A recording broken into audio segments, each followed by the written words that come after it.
Okay, thank you everybody for joining us for Travel's Path Forward Hotels.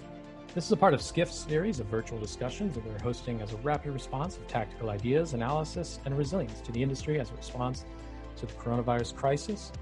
We'd like to thank all of our incredible speakers for sharing their time and perspectives today. We'd also like to thank Oracle Hospitality for being today's sponsor.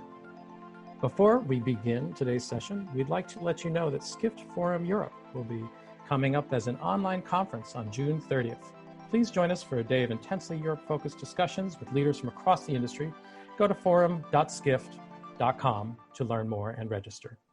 Now back to today's topic. Note that we'll be recording this event and interviews for archival on our website should you miss any of these discussions. We will not be taking Q&A via Zoom for today's discussion, but some of you have sent questions already, which we will try to address. Thank you. To kick things off, please join me in welcoming Skift's Editor-in-Chief, Tom Lowry. Thank you. As Brian mentioned, I'm Tom Lowry. I'm the Editor-in-Chief of Skift, and I want to welcome all our participants today to our Hotel Summit. Before we get going, I'd like to just sort of talk about what we've been up to at Skift, including some of the new innovative offerings since the pandemic began, one of which you're participating in today. So these webinars have been just a great platform to facilitate conversation among industry leaders about the new world order in travel, or what we hope will be a new world order in travel going forward. So we'll resume with these webinars in July with a new series of conversations. And that's in order to allow us to put our heads down and work on what Brian just mentioned, the Skift Forum Europe event on June 30th. In addition, when the pandemic began, we launched a live blog. So this not only includes all the great content from Skift, but aggregation of stories from other sources. So everything is collected in one place as a service to our readers, and it's updated around the clock by our team. So again, another great resource from Skift. In addition to that, on Friday afternoons, our founder, Rafat Ali, has hosts a live stream Q&A with a single industry leader each week, sort of an opportunity to go in depth about the future of travel. This week we've got Sarah Nelson, who's the head of the Flight Attendants Union here in the US. So if you haven't registered for that, please do. That's at 3 p.m. Eastern tomorrow. So please sign up for that if you can. In addition, our research team, our colleagues in Skift Research have been really busy. We've got something now called the monthly Skift Travel Tracker, which is a survey of consumers and consumer sentiment about their plans to travel. So the next survey results will be released in 2 weeks, so about the middle of June on the Skift Travel Tracker. And next week, we're really excited about the Skift Travel Recovery Index, which will assign scores to countries and industries within those countries based on their abilities to reopen and recover. So that's coming next week. So pay attention for that as well. And then finally, we've got something we're really excited about, which is a reopening timeline, both for the US and international. And you can go to that at reopening.travel. That's sort of a date by date listing and linked out to stories about specific reopenings in terms of destinations, airlines, hotels, covers the entire industry. So please keep an eye on that. That's reopening.travel. In addition to that, we've got our regular offerings, which are 2 daily newsletters a day, as well as our Skift Daily Briefing, which is our daily podcast, which gives you sort of a tease of what we've got coming for the day ahead at Skift. And you can sign up for that podcast at wherever you choose to get your podcasts. So again, I want to thank everyone for supporting our independent and uncompromised journalism and for your contributions over these past few months. They're greatly appreciated. And for any contributions you may be considering in the future, a heartfelt thanks from here, from all of us here at Skift. Thank you again. And I'll turn it back over to Brian. Thanks, Tom. So we're going to kick off with our first discussion, Asia's uneven normality, business travel, weekend leisure, and adaptable operations. This conversation will feature CEO of Langham Hospitality Group, Stefan Lesser, and will be moderated by Skift corporate travel editor Matthew Parsons. Hi, everyone. I think hopefully everybody can hear me. So I just want to say thank you for joining us today. Thanks Tom and Brian as well for the introductions. So, Stefan, Lester, great to have you with us. Thank you for joining us for Path Forward today. So you're CEO of Hospitality Group, coming live from Hong Kong at this very late hour. So thank you for joining us. I just thought we'd maybe start off with just asking if you can give us a kind of breakdown of the group and the kind of hotels that you operate. Thank you, Matt. Yeah, thank you. Yes, it's late. It's past my normal bedtime, but that's that's the industry we're living in, right? We're a Hong Kong-based group that derives its name from our mothership, the Langham in London, opened in 1865. So we're turning 155 years old with the brand this year. We're having 22 hotels around the globe. We have 11 hotels in China and Sydney, Melbourne. In the US, we're currently renovating our Boston hotel. We operate New York, Chicago, and LA, and then obviously in London. So this is what we're doing. And as you know that I sit here in Hong Kong, that obviously I have been exposed to what we're going to talk about from day one. Yeah. Okay. I think we've got about 15 minutes for our little session here. So obviously, we could talk for a lot longer. So I think what's going to be really interesting is just kind of hearing your views of what you've been doing and what's coming up next. I mean, I think it's fair to say, based where you are, one of the first hotel groups to really experience this crisis. Coming off the back of other kind of political events in Hong Kong. So I was just wondering if you could briefly share with us, what was going through your mind when this began in that first wave, kind of around December, January. You had no real precedent. So I was just wondering what happened exactly when it first started to unravel.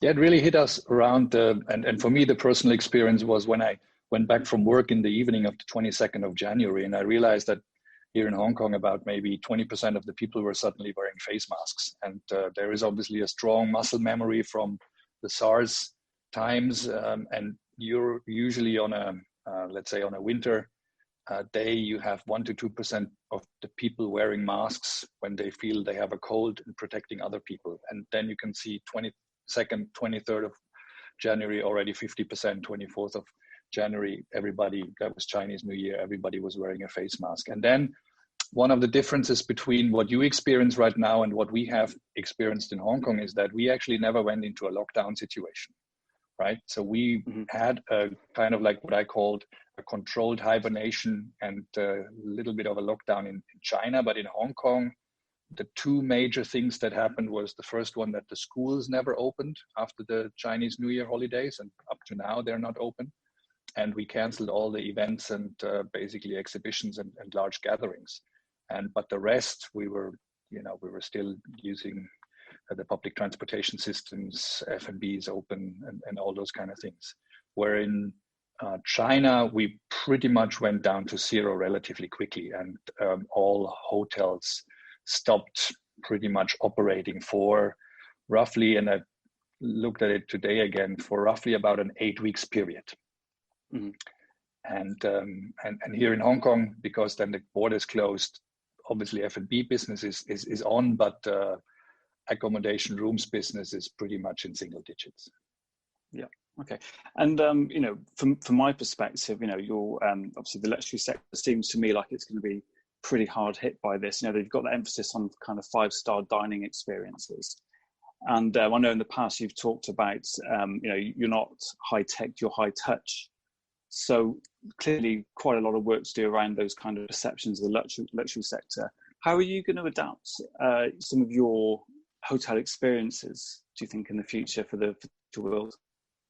Yeah, I think maybe touch is the word that at the moment is not very, very high on the priority list, but it for us, it stands more for care, right? And care will remain relevant. And when I used to say we're high touch versus high tech, it was about that we are obviously a high caring organization, and this will continue. We will reduce the physical touch, obviously, through use of smart technologies in terms of how the interaction is between our guests and us, and via messaging apps or giving basically tips via technology.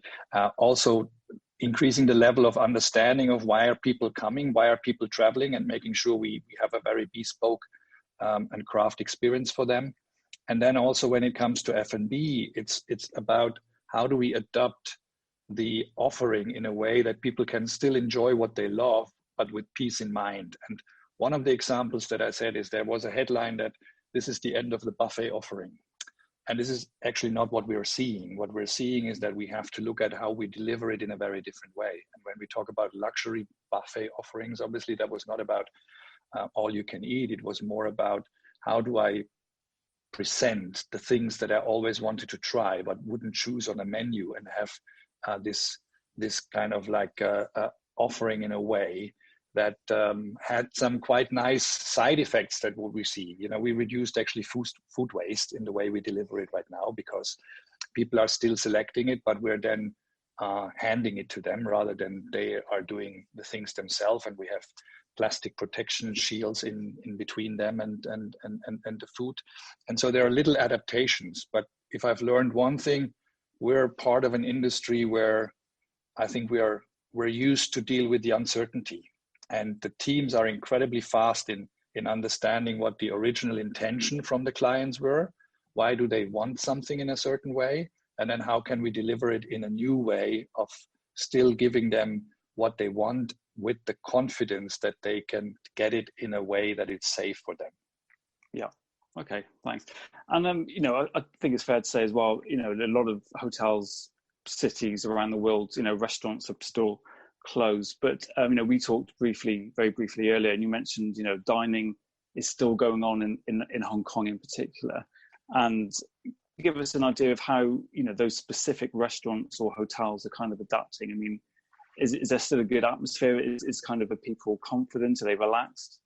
We have two phases we need to distinguish. Up to about the middle of March, we were actually operating almost normally in our F&B outlet.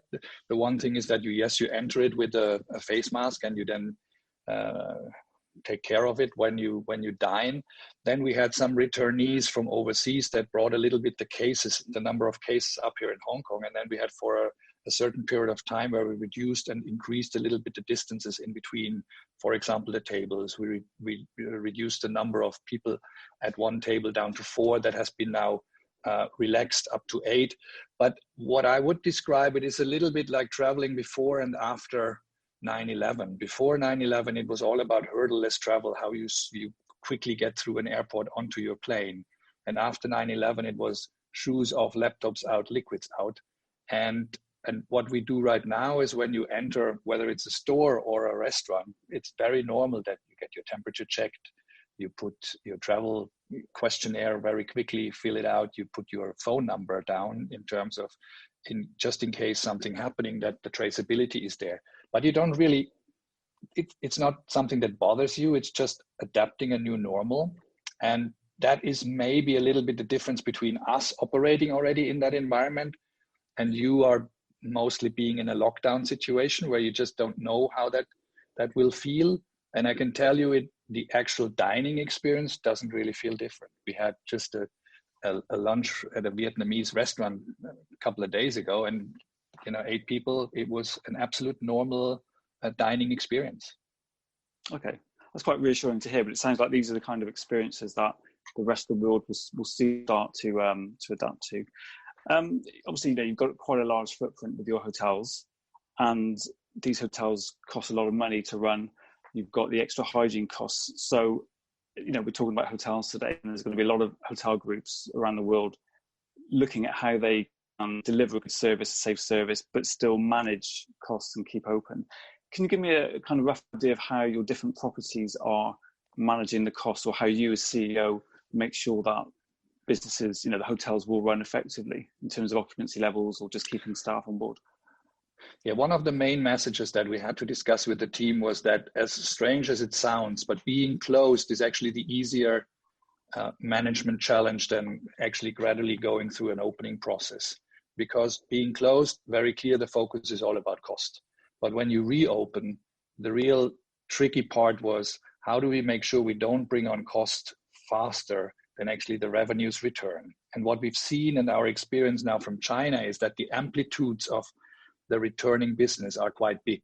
So we have occupancies over certain weekends that are going in the 70s and 80s, but then we also have days that drop down to 20% occupancy levels. So the challenge of getting a flexible workforce in place to make sure that we're actually ending up with a higher GOP level or a positive GOP level rather than a gross operating loss is not that simple. So what we've done is we've brought people back from, whether it was furlough or other measures, like no pay leave, which we had to make sure that we keep employment high, in a very staggered place. And we have, right from the beginning, made sure that everybody does almost every job in a hotel to have the flexibility around from a daily rosterings perspective, which I think is very, very important. Yeah, because the challenge is, especially when you say you have those social distancing measures or those restrictions in terms of numbers in place, that you might be challenged in reaching profitability also when it comes to F&B outlets. Yeah, so the message is flexibility, which probably applies to most companies and suppliers. Okay, now jump onto the kind of, the next phase, the recovery phase. It's a classic question, but do you perceive a V-shaped recovery or an L-shaped recovery? What's it looking like for you? Yeah, we were hoping for a V-shaped recovery. It's actually not what I see in China, right? It's not an L shape either. It's not a U. It's more a matter of a staggered climb up. What we experience at the moment is that because of the closing of the borders, we only have domestic travel. Okay, so we have some leisure travel that is triggered by the fact that people just want to go out and about and want to reconnect.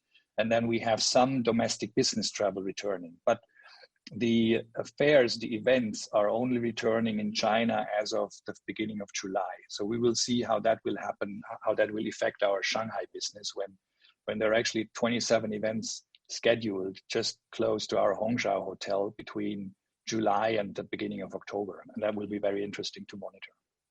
Yeah. Okay. And again, when we're talking about recovery, I think especially for your sector, the high-end luxury sector, image is important. So obviously marketing is important. And we picked up recently on a new initiative which was really interesting, with the development of the heritage tourism brands. So we've actually got a video which we're going to run in the background silently now. So as that's running, it'd be great if you could just kind of give us an explanation of what this video is all about, and hopefully the video will run soon. Yeah, there is actually a very nice song to it, but people can look it up. It's about Hong Kong, our home, and it was triggered actually also before Christmas already in a situation where we said, how can we make sure that we bring Hong Kong back positive on the map? And then obviously through the coronavirus crisis, we felt that this is even more important than beforehand. So it was triggered by the Hong Kong-based heritage brands. We got together and felt that while we are competing about attracting the guests, we're all in that together and trying to make sure that we give a positive message to the world about what Hong Kong has to offer. And if we join forces and about promoting Hong Kong, that would only make us all benefit. And that also gave us a stronger voice in also interacting with government entities and Hong Kong Tourism Bureau and with other partners. And there, as you see, there are some great brands on that display, and there is obviously also a lot of know-how and a lot of creativity behind. And it's a fantastic working relationship. Jennifer Cronin from Wharf Hotels, she has actually the lead in that, and then Peter Bora from Peninsula, and also the people from Swire and from Mandarin and it's really a great working relationship. And we are still competitors. Let's be clear. Yeah. And do you imagine that a lot of other destinations or cities will kind of look to replicate what you're doing? Do you think it's going to be a common marketing tactic in the future? I think there is no harm, right? At the moment, what you see is obviously a lot of the destination marketing is driven by the tourism bureaus or the government tourism entities with all the imagery, and I think that we can do as the businesses in the destinations, we can do a lot about communicating and in a creative manner. Yeah. Okay. At Skift, I cover the corporate travel sector. And I know at Langham you have a mix of obviously business and leisure guests. Again, this is a classic question. You know, we've been asking this for a good few months now. You know, are you getting any insight based on your data, forward bookings, whether it's going to be the business sector that's going to kind of drive a recovery for some of your hotels, or will it be the leisure tourists? We will see both. Weekends, very clearly leisure. It's all about reconnecting with friends, with families, and getting out and about, as I said before. And during the week, there is a certain business travel recovery for certain industries in an earlier stage. But I don't see the business travel returning to the levels prior to the crisis in any time soon. We will see business travel leading the way, but it will be not the spike that we would hope for. Yeah. Okay. And do you have any other thoughts on coming out of this crisis? I mean, you know, we talked before. You know, you're based in Hong Kong. You've kind of been living and breathing this for a long time now. Are there any other kind of vantage points you can share with you know, the people watching this webinar? You know, where there's hope that they can kind of look to. What I experienced living here in Hong Kong is that discipline is what has brought us in the position that we never had to go into lockdown. And I know that there are a lot of conversations going on about wearing masks and whether they're effective or helping out. What I can see is obviously population is very, very dense here. But because the masks are raising a constant kind of alertness that something is not normal, that has prevented the disease from spreading about that. And I think this will stay with us for quite a while. The part that I said earlier, I don't think that negative about how the life will look for the time being until we have a vaccine or any form of medical treatment for it. There will be a return to certain normalities, and the human beings adapt that very, very quickly. I firmly believe in what I read about the travel bubbles, that there will be maybe new origin and destination pairs that are coming up from countries that are eligible, and there are new opportunities. From what we look on the inside, it's very clear we use the opportunity at the moment to really go through our operational processes, and that's the chance when you're empty to really reconfigure and say there are certain things that we always have questioned. Do we really want to continue it in that way? Or do we now take the time to make some of those changes? And this is what we're quite busy with. At the same point in time, I also don't want to give up on initiatives that I feel are super important. One of them that could be easily sacrificed is the whole drive for sustainability, and that's not going to happen. I mean, for us, we're wanting to double down on sustainability and making sure we're not just now giving up on single-use plastics and those kind of things, because that would be a too easy out, and it would be the wrong thing to do. So this is an important initiative, and the full organization stands behind. Okay, that's good to hear, and I guess you know, it's good to hear that kind of message is that topic is still important for the group. I think we have actually run out of time. So I just want to say thank you for staying up so late for us to share your insights into your group. Really appreciate it. It's fascinating facts and kind of best practice tips that I think a lot of people will find useful. So I'm just going to maybe one word over. Yeah, one word at the end. I mean, the most important part is obviously communicating with you know, all of our colleagues and being transparent about what we know and what we don't know.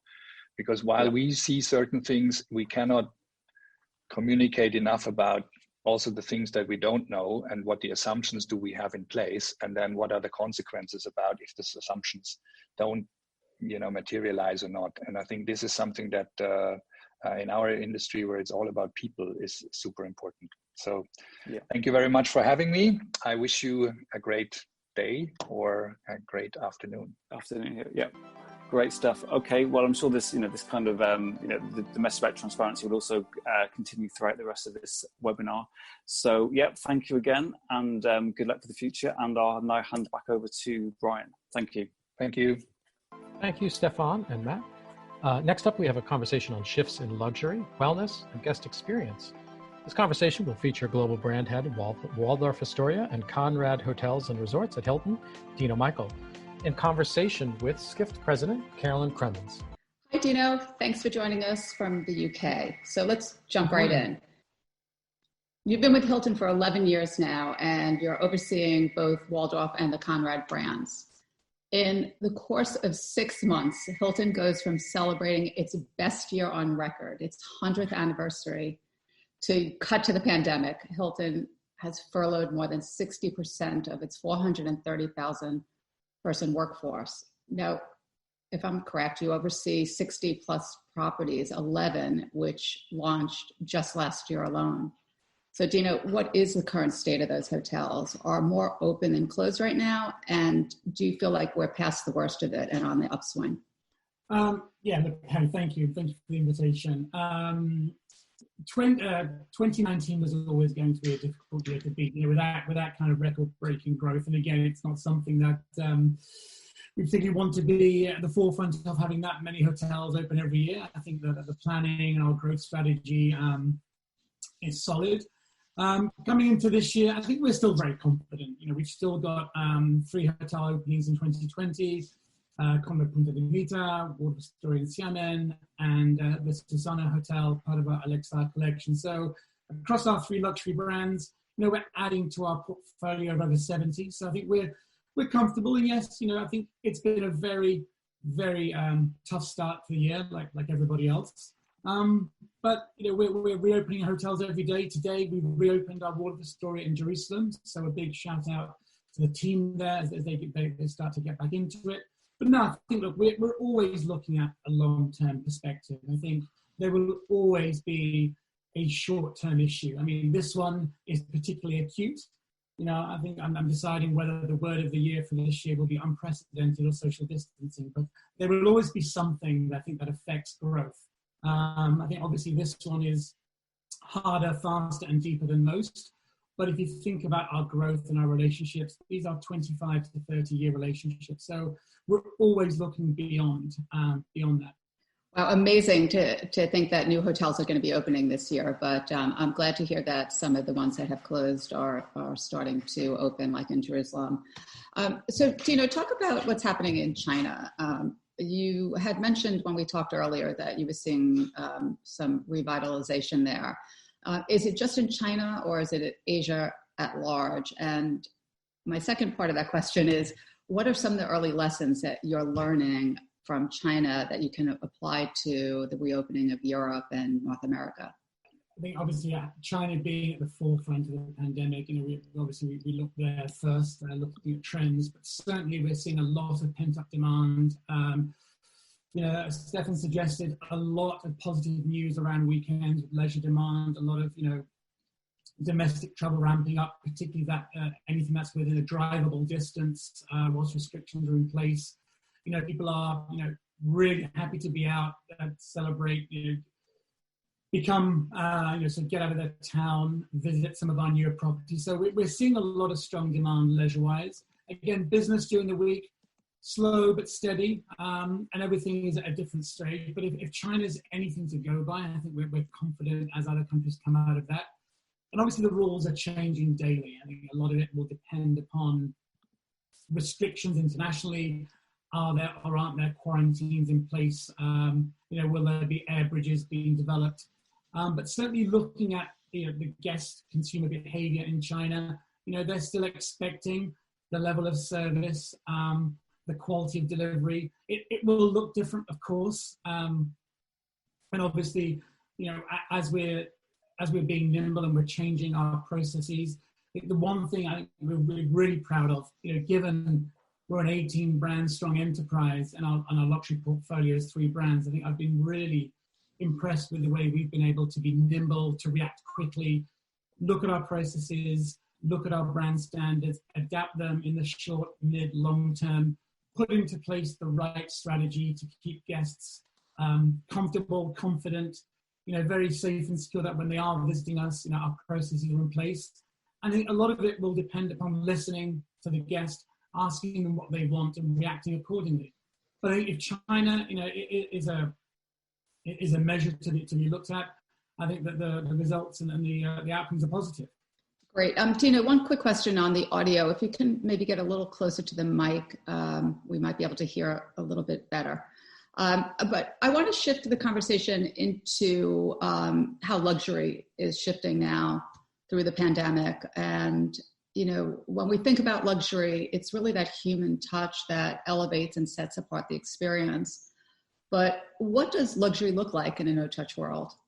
It's funny, as was alluded earlier, high touch isn't necessarily a physical thing. I mean, we talk about it very much with the sentiment around listening, the detail that surrounds the service.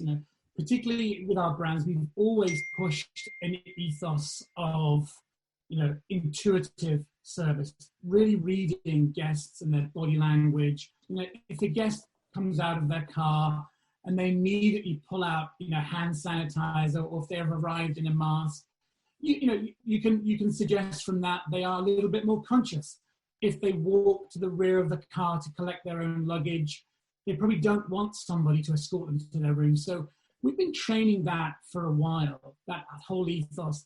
That our team members are trained to look for those subtle cues, those behavior patterns. And I think we're really well prepared for the situation we're in now. Guests will be, very cautious, very conscious. And again, making sure our guests and our team members are reminded to continue to look for those cues, to react accordingly. And I think long term, it's probably too early to start looking at that. I think we really need to let guest sentiment settle, really look at how guests are reacting in the mid to long term. What is the future outlook? I mean, certainly our short-term approach has been very much around the safety and security of our team members and our guests alike. But I think some of the initiatives we've had in place for a while, we're very well established for that. So you talk about looking for the cues from the guest, which makes a lot of sense. But my question, when you walk into the hotel, will it look different? I've had such great experience walking into the Waldorf or the Conrads, and you walk in and you see that beautiful lobby and the bar. Are you working on a different flow that guests should take into the hotel? And do you see the aesthetics taking a backseat to safety? And is that a temporary thing or a long-lasting type situation? I think, thankfully in luxury, space is something we've been used to. The spaces are more generously appointed. I think, again, depending on how each region evolves, we've got our food and beverage experts working on the right kind of spacing within each venue. Making sure, for example, room service can be contactless so guests can order. I think some of the initiatives we're working on actually are working very well right now. If you think about our sustainability approach, some of the pandemic will force us, I think, to accelerate some of those ideas and initiatives. For example, trying to move away from printed collateral, things that are handled more often than not, moving those to a digitized platform. Again, it's great. It removes the amount of printed plastic items in a room. It allows for things that are high contact items to be removed.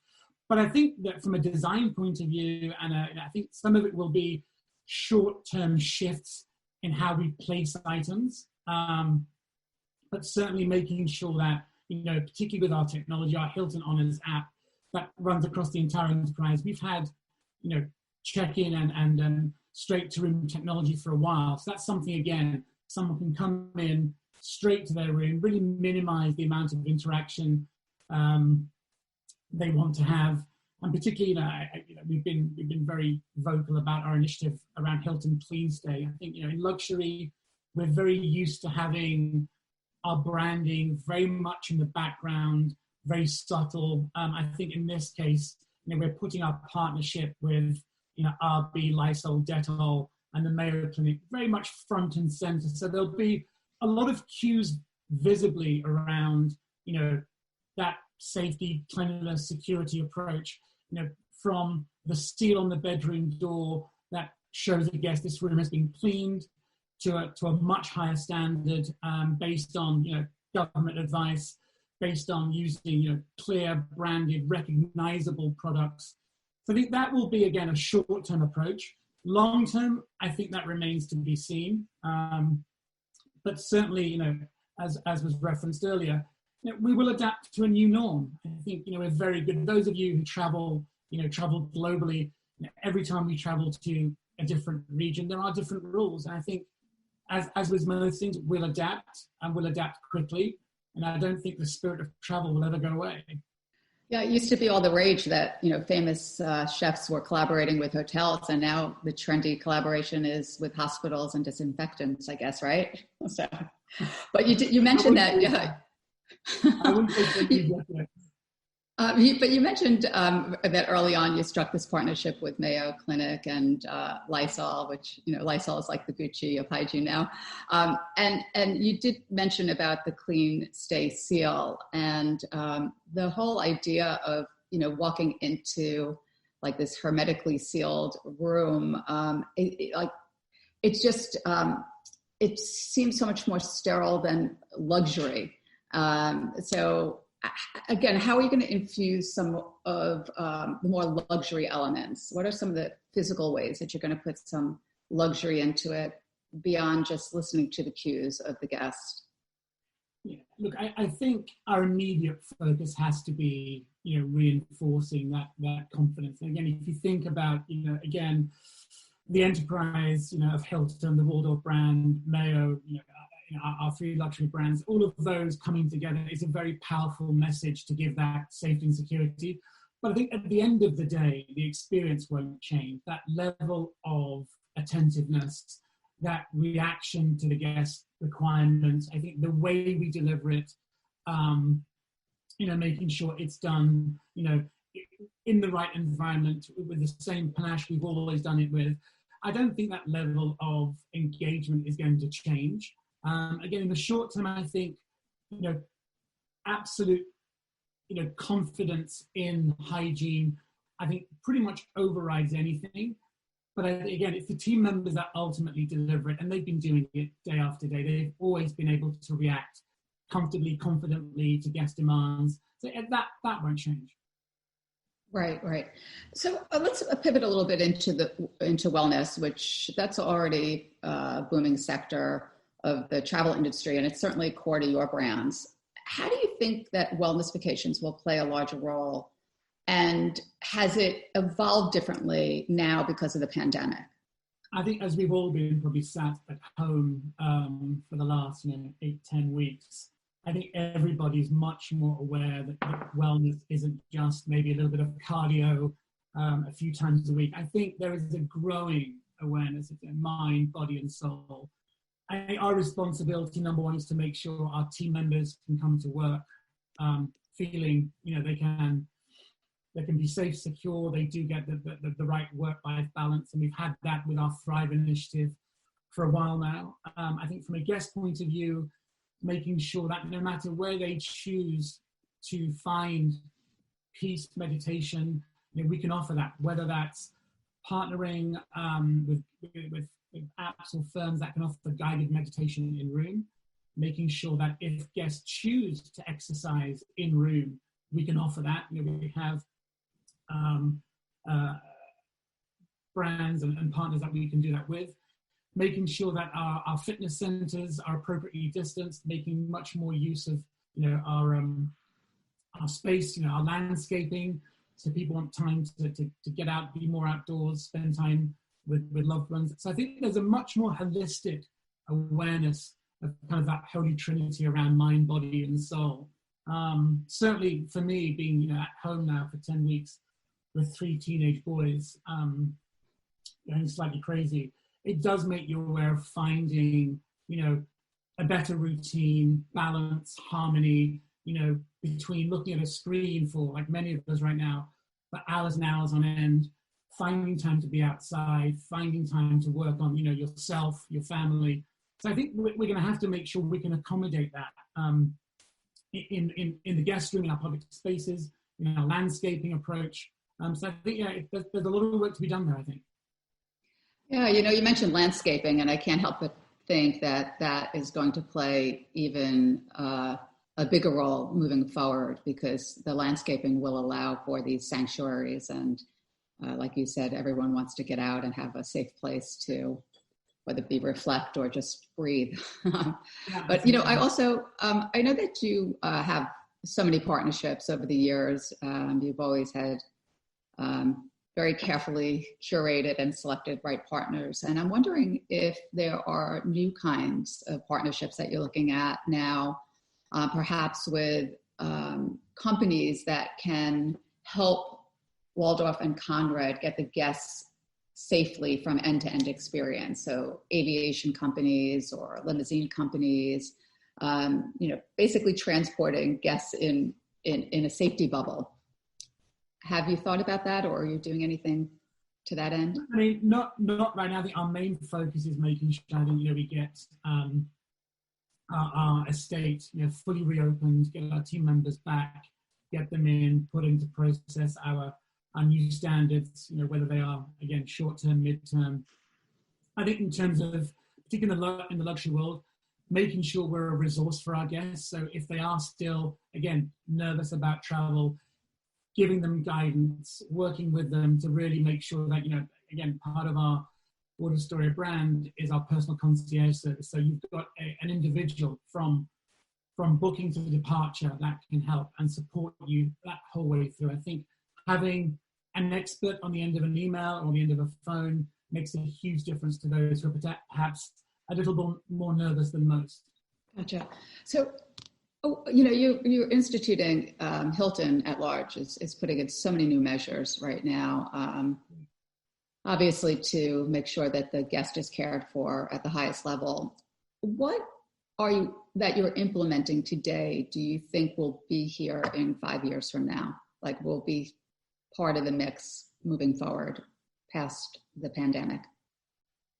I think, you said it perfectly. I think the wellness component will be here. I mean, it was already, a huge trend, but I think, like I say, people will become far more aware of how broad that sentiment is.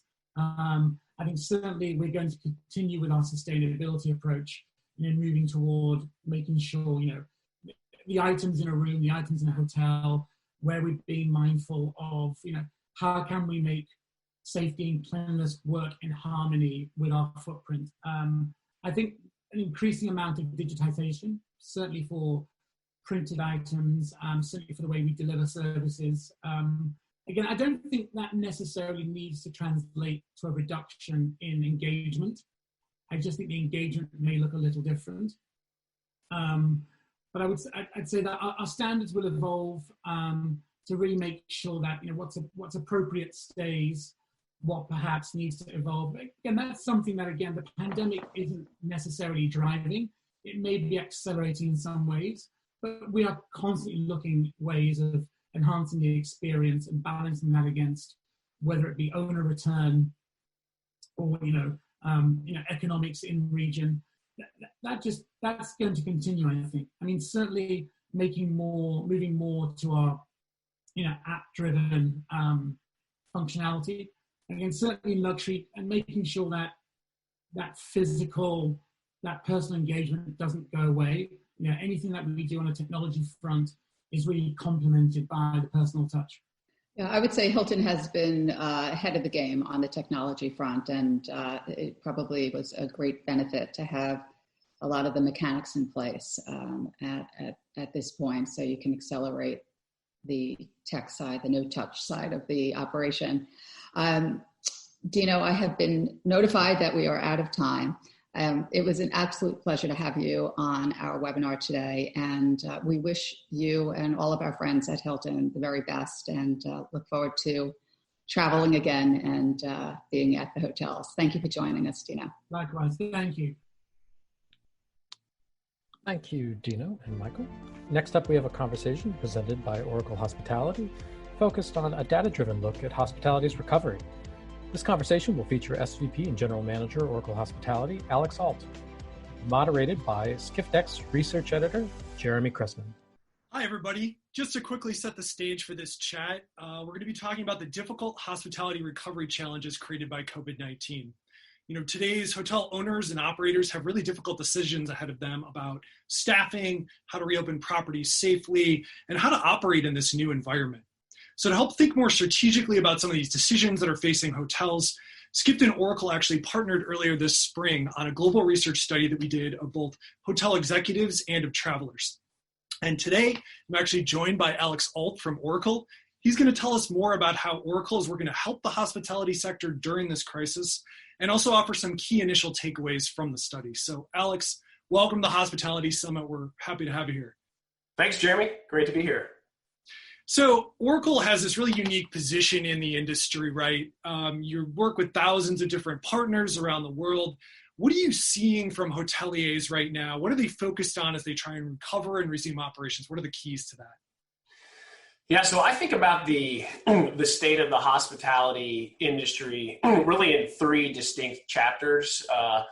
The first was at the outset of the crisis, and it was all around liquidity and providing sufficient liquidity to navigate a storm. And if you looked at what the large brands and even down at the property level did, it was about furloughing employees, drawing down on lines of credit, issuing debt, selling reward points. I think we're largely past that phase, and the vast majority of customers that I talk to have shored up their balance sheet to navigate the current crisis. Second chapter is really about operational recovery. It's what the panelists today have been talking about. It's what's going to change on property. What are operators and brands going to do differently around guest safety, employee safety at the property level? I'll try to mix in a couple of stats from the joint research that we did. Some interesting takeaways here. 90% of operators are already changing or have already changed frequency of cleaning and disinfecting procedures. 84% of operators are altering public areas to accommodate social distancing. And then training is huge. 85% of operators are retraining employees to be able to deal with what's a new normal around employee safety, guest safety, and a new way of working with teammates and guests. We've heard a lot about sanitization. I'm sure Chip later from H&LA will talk about Safe Stay. We heard from Hilton about their Clean Stay initiative. So lots going on right now at the operational level. I did see a study earlier this week, and Stefan referenced it, kind of the 5 certainties of the new world: mobile check-in, no daily housekeeping, room service drop-off, no buffets, and self-park as 5 certainties. We'll see if that comes to fruition. But we're working with our hotel partners now to assist in how they operate at the property level. The third chapter is really around evolving the corporate center, so I'll call it above property. Carolyn mentioned in her question the fact that many of the large global brands have furloughed significant portions of their workforces, and that's going to create a new dynamic at the brand level. What are their priorities? The resource mix will likely be different than it was before the pandemic. So we're having multiple conversations with all of our customers about where they're going to be leaning more on Oracle hospitality coming out of the pandemic than perhaps they were before. But those are the 3 chapters of this crisis, and I think we're kind of right in the middle of that operational recovery chapter, and then quickly the large brands will be focused on that above property dynamic and what does that look like going forward. Yeah. Okay. So the three keys for now: creating liquidity, this operational component of recovery, and then evolving the corporate center. It was interesting hearing Hilton talk in our last chat and seeing that map of the room and the different cleaning procedures that are being put in place. So another part of this, Alex, is this question about customers. And I'm wondering, do you think the industry's market mix might change? We have these travel bans in place in some areas, travel bubbles, if you will, in others. What does that look like over the next 6 to 12 months in terms of the customer base? Yeah, it's a great question, Jeremy. And I talk to, at a minimum, 5-6 customers every single day. And then we also have thousands of properties utilizing our technology, so we can look at what the trends are amongst our own data set, and then we also hear from our customers. And what we're hearing and seeing is that domestic travel and drive-to travel will really be the first back, the first part of the recovery. Early results from our survey showed that 80% of consumers are considering either regional or domestic travel, which shows that there is in fact some pent-up demand. The number for international travel is much lower, in part due to the fact that it's very difficult to get an overseas or international flight right now. But I think that the drive-to markets will be the first to recover. We're seeing and hearing from our customers, particularly those that have domestically in the United States that have beach destinations, they're seeing very strong occupancy for those beach destinations where folks are getting in their car, they're driving to these properties, and they're spending time on the beach. And I would say we expect to see that to continue. We monitor a subset of about 600 properties, and it's across geographies, it's across chain scale, and again, we see that drive-to market being the first to recover. It's interesting, I read a lot of industry news, and obviously the survey that we did in partnership with Skift, and it seems to me like there are really two camps of belief in terms of the recovery. There's the optimistic, which suggests that 2022, 2023 timeframe will be when things get back to normal, so to speak. And then I think the pessimistic camp is really in that 2024, 2025 timeframe when we see things getting to those pre-COVID levels. Interestingly enough, in our survey, a significant portion of our respondents thought that it would be more in that optimistic, kind of that 18 to 24 month time frame. I love it. I think our industry is naturally optimistic, but look, the recovery curve and the slope of that curve, earlier question was asked, is it going to be a V or an L? We talk about the Nike recovery, which looks more like a swoosh, which is in fact a slower pace of recovery, but again, led by domestic drive-to, and then ultimately followed by international and business travel. Okay. So it does seem like there's some green shoots emerging, even if demand is not quite back to normal, and it may take a little while. Alex, I have to ask you in this conversation about technology. Oracle plays such an instrumental role in the guest experience in different parts of the operations of hotels, delivering on that using technology. How can technology help facilitate some of the aspects of the recovery? What are you seeing there, and what pieces of the guest experience might change here? Yeah, so let me start by saying we are partnering actively with all of our customers to discuss and explore how our existing technology can facilitate new operating norms, and then how we can partner together to rapidly deliver new innovations to do the same thing. Technology does a number of things. It's a driver of operational efficiency. It's an enabler of low touch, no touch operations. It's a tool for, as Dino said, it's a tool for guest engagement, particularly virtual guest engagement, which will certainly be the new norm. And then I think we've also got to step back and think about, how do the technology budgets at the brand level change over time? So all those are influenced and enabled by technology. A couple of things that we discovered in our survey, not necessarily surprising, but interesting when you put numbers to it and make it more of a data-driven response. So we heard that 80% of hotel executives are focused on contactless payments, and focused on means they're either offering it or planning to offer it. 70% digital messaging services. 67% self-check-in procedures. This would be either online, via an app, via kiosk, and then 58% for smartphone-enabled room keys. What we've learned and what may be obvious to some is the impediment to the digital room key or the digital key is more the lock that's on the door, and not the technology that's behind the scenes with property management or apps. It's more about that door lock being the enabler. But if you think about technology, it plays a key part in multiple parts of that traveler journey. Upstream, and I'll just give some examples of things we're seeing and doing today. But upstream, in the booking and pre-arrival process, people are using technology to change the standards for bookings and cancels and lead times and minimum stays and things like that to accommodate the new normal. Pre-arrival, I think we're getting a lot more active with messaging between hotels and their guests pre-arrival, both in terms of what guests can expect, but also getting information from guests that allow hotels to plan more effectively for arrival, to facilitate the appropriate social distancing in hotel lobbies. Once you're on property, things like automated check-in, messaging between the front desk and the guest, checkout, all these things is really about how do you facilitate self-service and touch-free.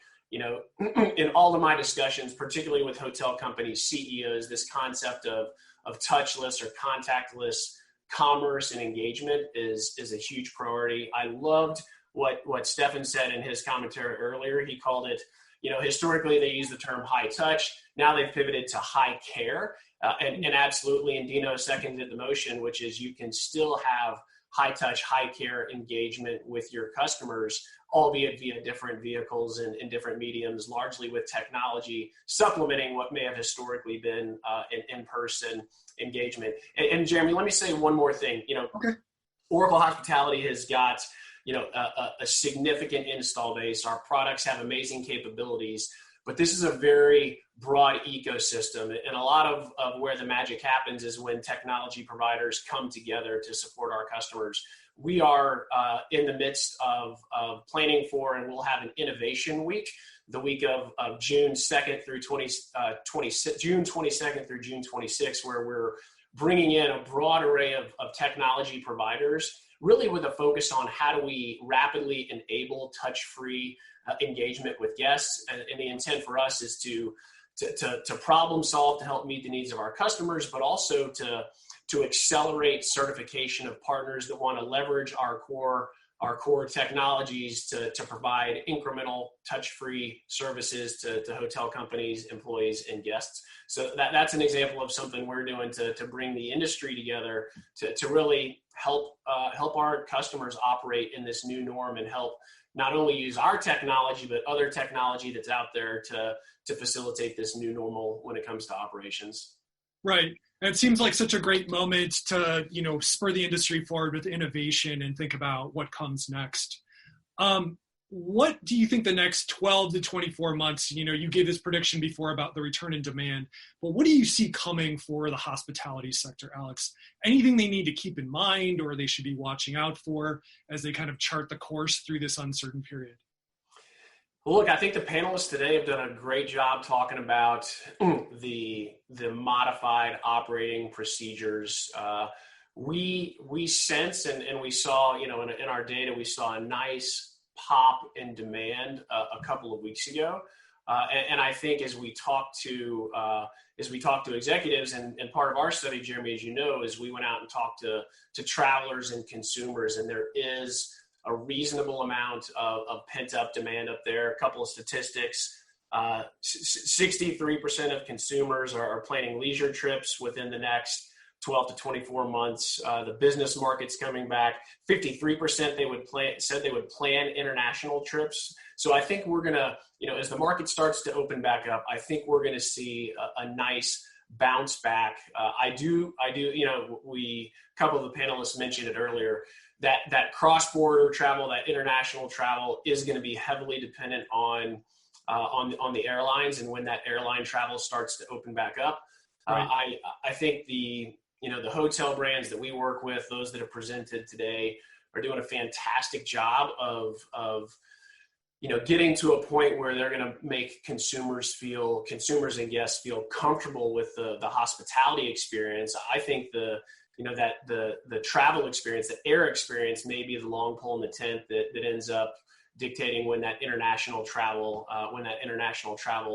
comes back. But look, we're working with customers, and we start to see some of the booking patterns start to build, and I think being ready for that bounce back, ensuring that you've taken advantage of technology, you've trained your property employees to care for guests and to be on the lookout for their safety. I think it's going to be a nice bounce back. The last thing I'd say here is, I run Oracle Hospitality, but Oracle has been quite involved. We have a health and life science business, so we're working on where we do clinical trials, and there's a large belief in the industry that the vaccine is really a key to unlocking the full potential of travel and getting it back to pre-crisis norms. I'd also say that the clinical treatments for COVID have improved drastically, even over the last couple months. So I think as consumers start to build that confidence, we'll start to see that demand pick back up, and hopefully that's facilitated by increased lift from the airlines, both domestically and cross-border. Great. Well, certainly some signs for optimism. I think we can leave our conversation there, but Alex, it's really been a pleasure to hear some of your insights. You guys have so much stuff going on right now. One other thing I want to mention to everyone who's looking for the data that Alex was citing during our session, we're going to be publishing a report later this summer on Skift, between Oracle and Skift, describing some of the results. So thank you again, Alex. Appreciate it. Fantastic. Thanks, Jeremy. Thank you, Alex and Jeremy. Now we'll dive right into trust and reputation in the post-coronavirus age. This conversation will feature Adele Gutman, VP of Sales, Marketing, and Revenue at Library Hotel Collection. This will be moderated by Skift hospitality reporter Cameron Spearance. Good day, everyone. I'm Cameron Spearance, the hospitality reporter at Skift, and today we will be discussing trust and reputation for hotels in the post-coronavirus age. I'm joined by Adele Gutman, Vice President of Sales, Marketing, and Revenue at the Library Hotel Collection. And Adele, thanks so much for being with us today. It's such a pleasure to be with you. Wonderful. And let's just hop right in. You've had a remarkable career, including 20 years alone working with the Library Hotel Collection and President and CEO Henry Callan. Obviously, we're in a highly unique time right now for the hotel industry. Can you maybe give us an update on how things are going for your company at the moment? Well, at the moment, all of our hotels are closed. And, we have 4 beautiful boutique hotels in New York City, which is, of course, one of the hardest hit areas in the country for the coronavirus, accounting because it is such an incredibly popular international destinations with hundreds of, actually thousands of international flights every day coming into our airport. So, of course, we were hit first, and that was to be expected. But I'm happy to say that our incidents are going down and down and down. In fact, probably 90% down from the peak of the virus. So we're all, as New Yorkers, working hard to flatten the curve. And you know what? There's a glimmer of hope in our hearts today because we have a beautiful boutique hotel in Budapest as well. And today, actually last night, we opened our Sky Bar at the Aria Hotel Budapest for the first time. And this morning, I got to enjoy a beautiful virtual rooftop yoga class this morning. So it's a glimmer of hope, a little budding of spring for our hotels. And in Toronto, we have a wonderful urban resort in downtown Toronto called Hotel X Toronto. It's an exhibition place. It's got a 90,000 square foot athletic center. It's on acres of gardens. It's on the lakefront. It is a perfect space for social distancing. And to my surprise, I thought the groups would be the last to come back, but actually we're getting a lot of group requests for late in this year and early next year. So there's a lot of positivity going on there. Great. That's wonderful to hear. Can you maybe elaborate a little bit about, given this time where, and not just your company, we're hearing a lot from across the industry as a whole that many hotels have temporarily suspended operations, but what can happen in this time to maybe work towards staff training around hospitality and service? And are there any opportunities to take advantage of some of this dormant time for the portfolio? Well, for those who may not be very familiar with the Library Hotel Collection and what we're about, we call our little claim to fame is that we are very, very highly ranked in terms of guest satisfaction on any venue. But for example, if you look at TripAdvisor, we have the number 1, number 2, and number 3 hotel based on guest satisfaction in New York. 10 years ago, we had number 1, number 2, number 3, and number 4 of 4. Right in a row. It is something that no other hotel group has ever accomplished. We're number 1 in Budapest, and actually the Budapest Hotel was ranked the number 1 hotel in the world out of 1.1 million accommodations on TripAdvisor based on guest satisfaction. And that is because of our devotion to the trust and the relationship and the reputation that we have. And I say this because it's just a system that anybody can do.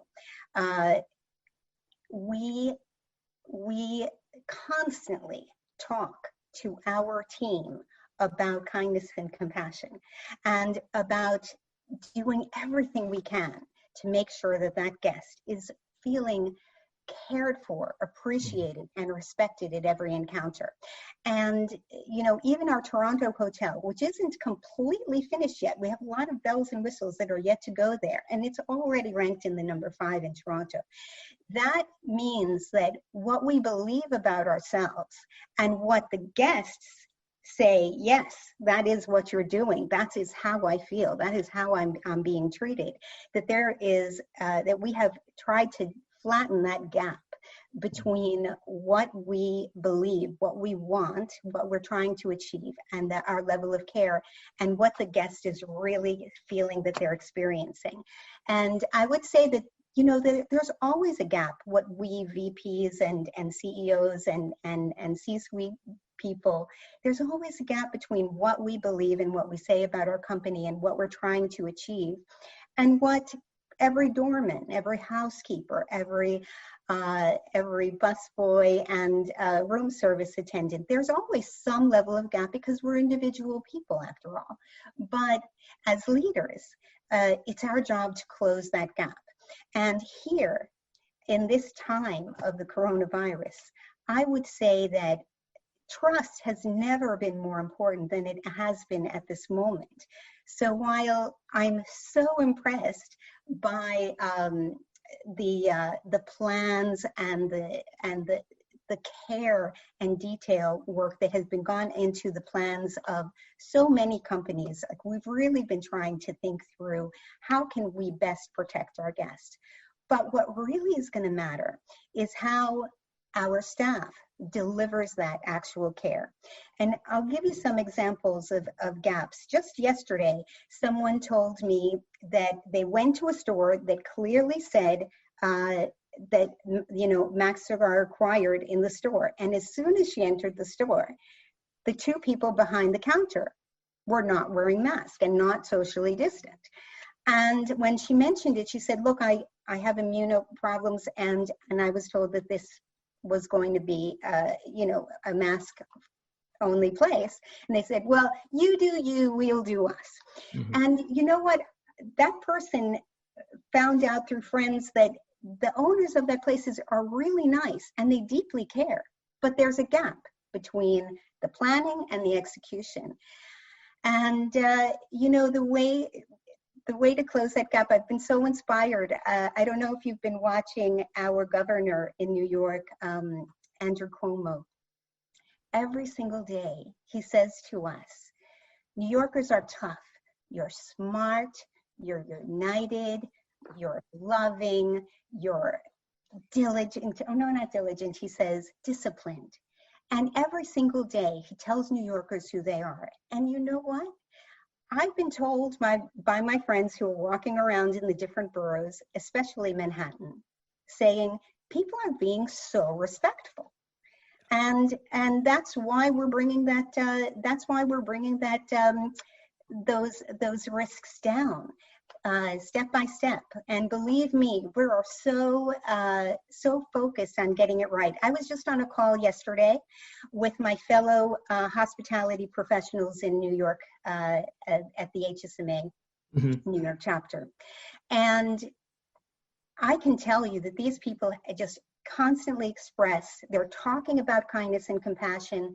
They're talking about our commitment to getting it right for our visitors and making sure that they are well taken care of.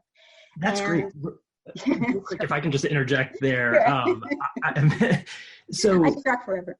No. With the messaging, because it is, I think you really hit the mark, and it was very interesting to hear that you mentioned group travel is potentially back on for the end of the year. Can you maybe elaborate on what messaging you're going to convey for more business to come in like that? I mean, is it strictly some of these cleaning and heightened health and safety standards, or is there something beyond that we should be really focusing on to appeal to the first round of travelers that come back in the recovery? Well, you know what? I think that the first round of communication is really internal. And, you know, we've been lucky that we have been talking about kindness and compassion, as I mentioned, for decades. And that has been felt. But if that hasn't been the main part of your conversation, if you feel that there is still a gap between what you want, what your plan is, and what the actual execution by the individuals is, the first point of communication has to be with the team, making sure that they feel empowered, trained, have all the tools they need, and that they are protected. I'll give you an example. Just last week, I read from a fellow hotelier outside New York that her hotel reopened, and she was so excited about it. And she came back to work having been told that every measure would be taken to protect her safety. But when she got to work, nobody was wearing masks, nobody was social distancing, and they were hugging each other, and she felt complete fear. And she felt that if she spoke out about it, she would maybe lose her job, which she needs. And if she didn't speak out about it, she could get sick. And, you know, so it's our responsibility to take care of that first. And, you know, like Dino said, I think he said, we have to make sure that we're taking care of our people first. That's the first part. Because once everybody has in their hearts committed to, I'm going to do everything I can to go out of my way when nobody's looking, when no manager is watching me. I am the kind of person that is going to be diligent. They will always do more. And I have confidence that my team, they're just used to that. Whenever we tell them what we want, they come up with the most amazing things because they're using their passion and their creativity and their freedom from fear. They know that they won't get in trouble for stepping outside the box and going the extra mile. And that's really, I think, the most important work we need to be doing before the messaging to the public. But I will mention the messaging to the public as well. I think that our tone needs to change altogether. You know, someone recently said, "Pure give," to me, and that phrase will never leave my mind. That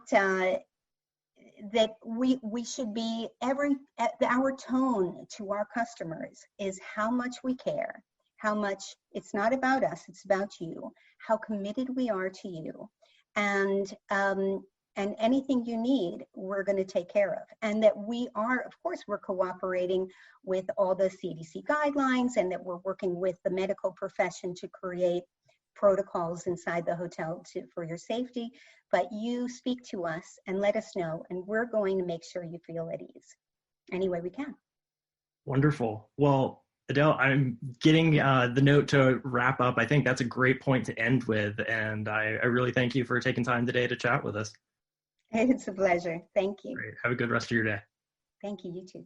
Thank you, Adele and Cameron. Next up, we will jump right into our final conversation for today, Safeguarding Hospitality's Future. This conversation will feature the president and CEO of the AHLA, William Chip Rogers, and also Lisa Cecchio, the EVP and CMO of Wyndham Hotels and Resorts. Cameron Spearance, hospitality reporter at Skift, will moderate once again. Hey everyone, haven't gotten rid of me yet. So now moving on, we're going to change gears while still keeping an eye on the future for the industry and for today's panel on safeguarding hospitality's future from safety to operations to brand messaging. As Brian mentioned, I'm joined by Wyndham Hotels and Resorts Executive Vice President and Chief Marketing Officer Lisa Cecchio and American Hotel and Lodging Association President and CEO Chip Rogers. Good day, y'all. Thanks for being with us. Hey, Cameron, good to be with you. Hi, Cameron. Hi, Chip. How are you? Good, good. Nice to see you again. Nice to see you. So let's hop right into it. It's a very tough time for the industry right now, but we are hearing some signs of a very early recovery. But hotels that have survived this health crisis are now going to have to battle with an economic one. And I'm curious, what are some of the key concerns you've heard in talking with brands across the sector, and how are they feeling? Chip, maybe let's start with you, and then Lisa, we can move to Wyndham specifically. Yeah, look, Cameron, first, thanks for asking the question. Clearly, there are some places around the Gulf Coast, drive to beach destinations that are doing a little bit better. But I don't want us to, we've all been so excited about seeing any signs of life that we may be grasping onto these with a little more hope than we should. And the reason I say that is because for most hoteliers, most franchisees, they are still in the midst of trying to figure out how they are going to save their business. And yes, we're beginning to see some of this summer-related travel, particularly out of families that have been cooped up in their homes for a couple of months. But you know what? Not even the coronavirus can stop fall from coming. So summer will come and go, and hopefully leisure activity will continue to tick up day after day. But we really need to start seeing that business activity. I'm a little concerned about some of these businesses who almost wear it as a badge of honor to suggest that they're not going to allow their employees to travel. I think that's a terrible message. I don't think it's scientifically backed up at all. And it does hurt our economy. It hurts our entire economy. Travel, as you know, is critically important.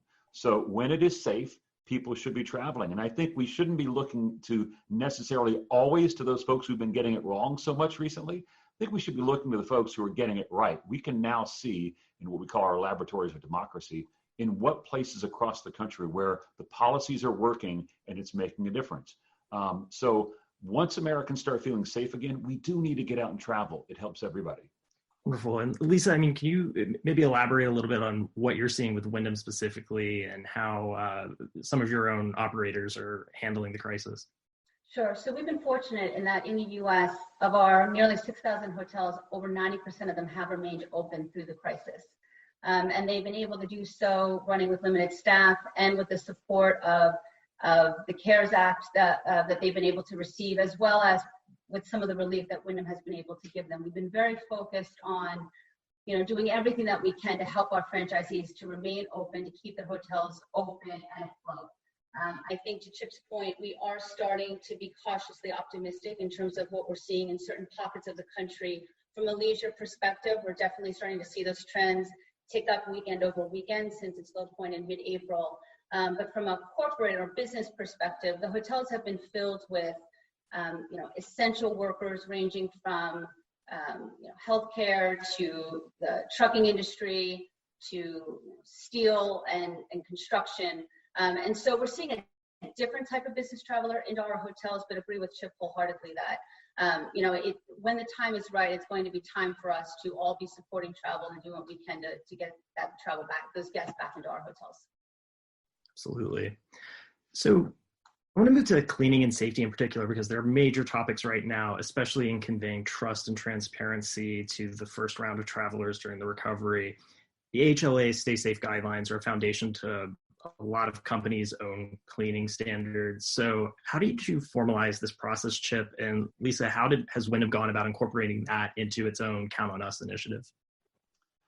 Yeah, so about a month and a half ago, we began seeing what was taking place in China and in the Far East, where governments were coming in and saying, here's the checklist you got to follow to get back open and operational again for those hotels that had been shut down there. We almost used that as a wake-up call that we better get ahead of this so that we as an industry can create guidelines that we know will work, we know will be flexible, and we know will matter to both the guests and to the employees. And I don't want to leave the employees out, because that is critical that they feel safe in their workplace. So what we did is we got all the brands together, including our dear friends at Wyndham, who've been extremely helpful. And their CEO, Jeff Bellotti, is a dear friend of mine and one of the best in the business. But they have been so supportive of saying, look, as an industry, we need standards that can be applied from the smallest limited service hotel all the way up to the largest luxury resort. And when we do that, we have a message that we can go to the consumers with that everyone can understand. And it doesn't matter what type of trip you're planning, what type of hotel you want to go to, you should know that that hotel follows a set of baseline standards. And then because each brand is different, has their own unique style, has your own unique set of rules and operations and hotels, many of them have decided to go above and beyond the safe stay standards, which we certainly applaud. And Wyndham is one of those companies that has done that, and they're doing a great job with it. So we think having the travelers and the employees understand that no matter what hotel you're in, there are going to be cleaning standards that are tied to CDC recommendations. And by the way, we had the CDC review our recommendations. We think we're one of the only, if not the only industry in America that has had the CDC review their cleaning recommendations. They came back with a couple of changes. We've made those changes, but these things are up to date and they can provide all sorts of security for travelers to know that, hey, when I walk into a hotel, it's going to be very clean. Yeah, and I think that that's been core for what Wyndham has done. We've partnered very closely with the AHLA and are instituting a lot of the guidelines that have been laid out for us in the Stay program. And then on top of that, the core foundation for Count on Us is to really build a sense of confidence with guests that they are going to be safe, that we are enriching and enhancing protocols that were really always core to who we are. I think with what's starting to happen now is that we're bringing these cleaning protocols, the visual cues of a hotel being clean to the forefront, which is a big part of Count on Us. And from a franchisee perspective, the core tenet of Count on Us in these initial phases is getting the supplies into the hotels.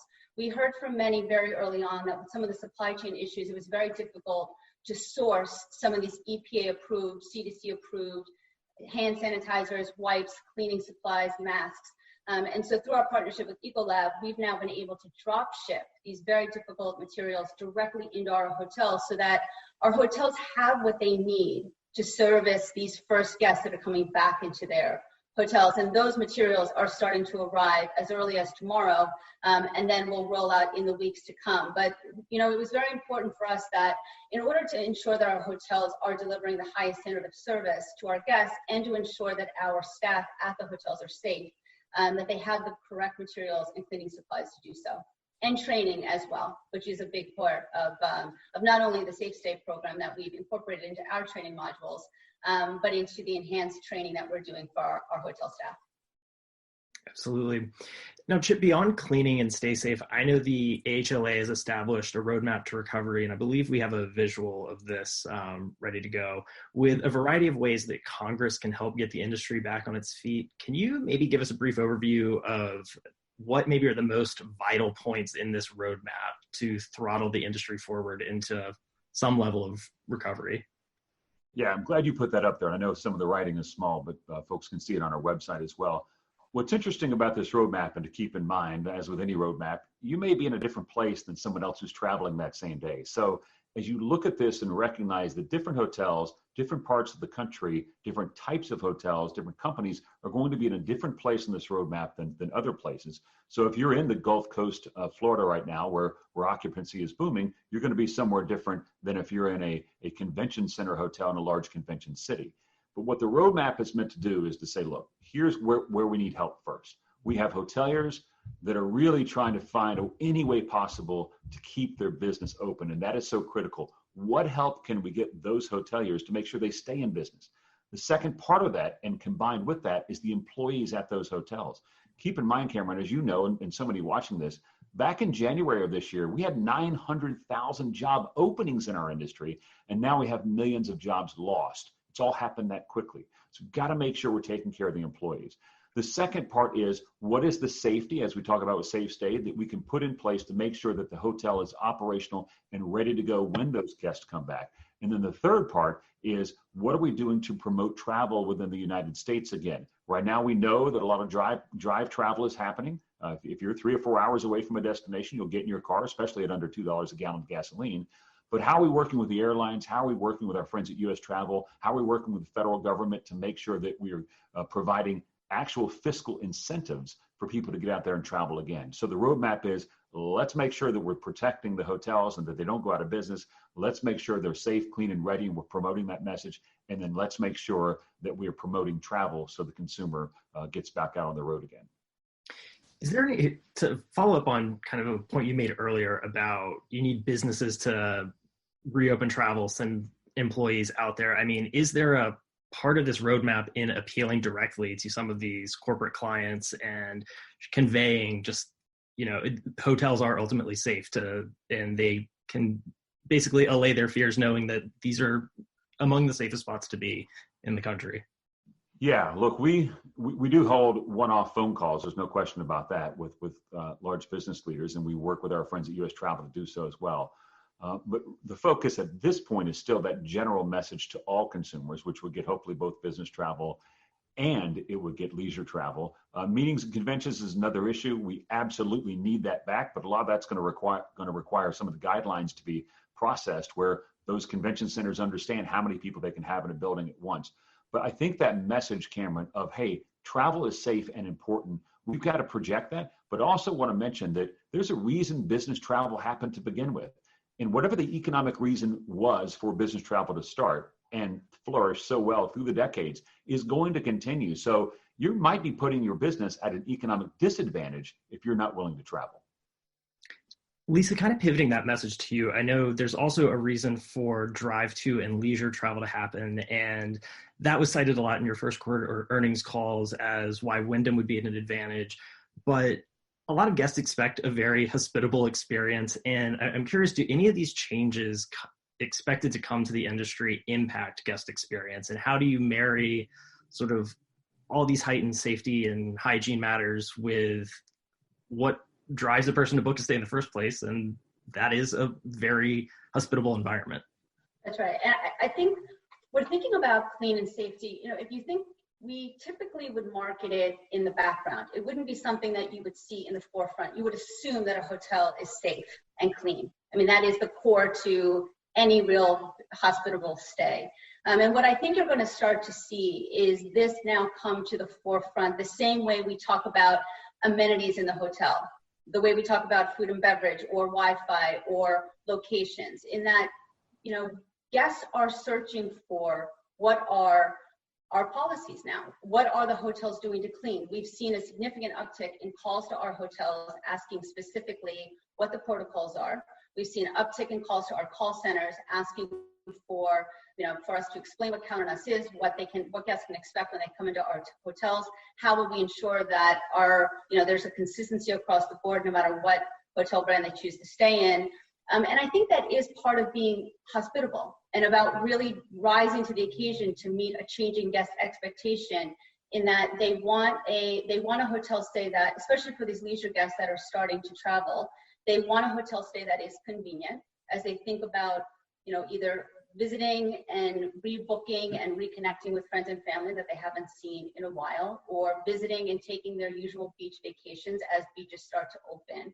On top of their mind, on top of, is this in a location that I want to go, is my family going to be safe? And I think as the guest expectations start to change, it is our responsibility now to kind of bring that more to the forefront and give them that peace of mind and that assurance and that confidence that they will be safe. And I think coupled with that will also be the flexibility in the booking, in that, we've been very flexible in our booking policies, extending them through the middle of the summer, so that guests can feel confident that they can book a stay. If for whatever reason they have to cancel, there won't be any penalties. We've extended all of our member benefit, member tiers and point expiration out until the end of the year, so that guests feel that, and our members feel that, we're understanding that it may be a little slow for them to get out there, but we're thinking about them, and that when they do book, they can have confidence in that they'll still be treated with the same level of, that special treatment they've come to accept from Wyndham as a member, but also the core to what it is to be a hotel company, which is service. And I think to a point that Aldine had made earlier, is that part of that is also making sure that we take care of our team members on the ground in the hotels, because if they feel safe, if they feel taken care of, if they have the correct equipment and the right PPE to keep them safe, they'll then be able to treat our guests the way that we want them to. Great. And Chip, kind of as a follow-up to that, obviously Wyndham is able to appeal as a familiar brand, but the AHLA also includes independent and boutique operators. And I'm curious, how do these smaller entities within the hotel industry convey trust and just as equally get that message out there that we're safe and allay the fears of potential travelers? Well, look, we're glad that since we launched Safe Stay, we've had about 1,500 companies, and those include independent hotels as well, that have endorsed our program. In fact, even the Hotel Association of Canada, our dear friends to the north, endorsed it recently. So we're getting a lot of that, and having that standard be known and in direct relation to the hotel industry across the board, no matter, again, whether you're staying in a small independent hotel or a large corporate hotel or anywhere in between, that message needs to be with all consumers. And so we certainly welcome all independent hotels to join with us. There's no cost. And we've had thousands of them do so. So I think they're in a good position.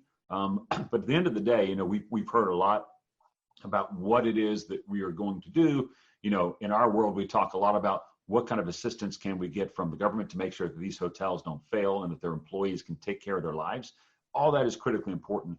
But ultimately, at some point, we have to get to the final answer, which is travel has to happen again. And it's got to happen in a very similar way to what was happening. So if travel drops by 30%, never recovers, this is going to be a problem that persists forever. So I think that is our continual message, because that rising tide of more travelers will lift all boats, whether you're a franchise hotel or an independent hotel. And I agree, travel has to happen again, but I mean, what brings about that again, so to speak? I mean, is it a vaccine, or, I mean, the pandemic has changed the world. So can you elaborate a little bit about how do you convince these people that travel has to happen again when they're obviously very concerned about their own employees? Yeah, well, we're doing our part with making sure that things like Safe Stay are well known, right? And look, even if Safe Stay didn't exist, and it does, but let's say it didn't exist, we're still talking about a hotel that is probably cleaner than any place else they're going to be. I mean, think about your own home. How many times do you clean your home in a given day, week, month? Well, in a hotel, the rooms are being cleaned every day, and the public areas are now being cleaned multiple times each day with products that have been approved by the CDC to be the most effective in killing a virus. And by the way, we've had other viruses, so the hotel industry has already worked on this. So that's the cleanliness part. But keep in mind, there's a lot of economic factors as well. And some of this we've frankly done to ourselves as a nation. So unemployment is at a level that we've never seen before in our lifetime. Everybody that's listening to me right now, unless you lived during the Great Depression, you've never seen unemployment like this. So some of these decisions are not necessarily fear of getting the virus, but they are fear of not having enough money, a fear of not knowing where your job is going to be. And so this environment of how we get our economy going, which includes travel, is much larger than what we are doing.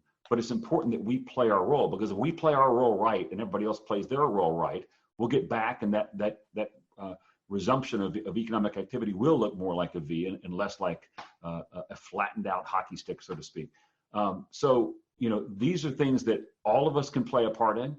We're doing our role right now. I would mention too that if someone thinks a hotel is the cleanest place they could ever be, but they're fearful of getting on an airplane or they're fearful of getting in a train, then they're never going to show up at that hotel unless they do it through their vehicle. So it's important that all the parts of travel are working together, which is what we do every day. I want to pivot a little bit away from, or a lot of it rather, from some of these new cleaning policies. We did see that obviously 9/11 saw new policy protections being added to protect hotels from terrorist acts in the form of terrorism risk insurance. We're hearing pandemic risk insurance being proposed in Washington. I mean, do we need to consider new policy reforms now to help safeguard hospitality's future from this pandemic and others that might arise?